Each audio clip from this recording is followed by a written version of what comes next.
madisgrasya sa oras ng lindol. Panoorin natin ang video ito.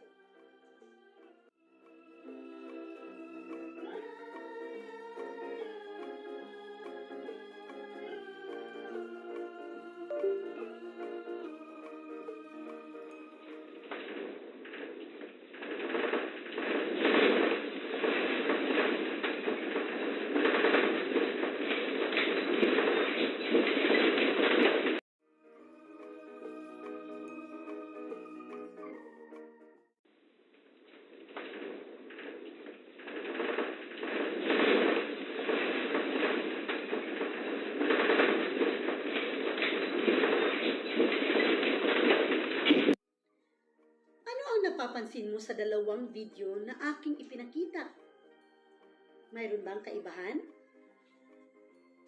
Sa video ni pinakita, ang duck, cover and hold na kadalasan nating nakikita sa mga paalam. Subalit, mayroong limitasyon ang duck, cover and hold. Kung ang pinagtataguan mong mesa ay hindi matigas o hindi pulido, posible kang madisgrasya. Kung nag-aalangan ka sa iyong pinagtataguan, mas mabisang gawin mo ang ikalawang video. Ikalawang video, tumatakbo ang bata ng mabilis palabas ng bahay. Subalit, meron siyang bit-bit na bagay na inilagay niya sa kanyang ulo.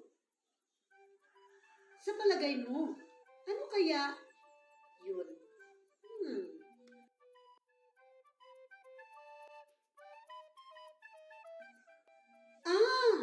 Yun pala ang laman ng kahon ng bata. Bit-bit pala ng bata ang medicine kit niya. Mayroong, isa-isahin natin ulit ang mga laman ng medicine kit na dala ng bata.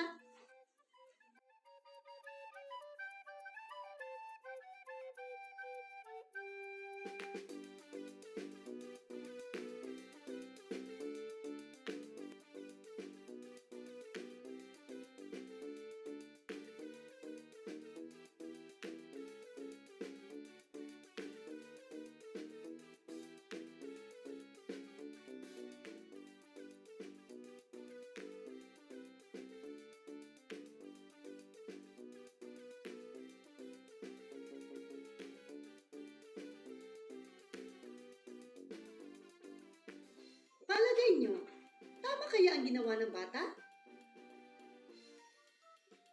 Magaling! Tama!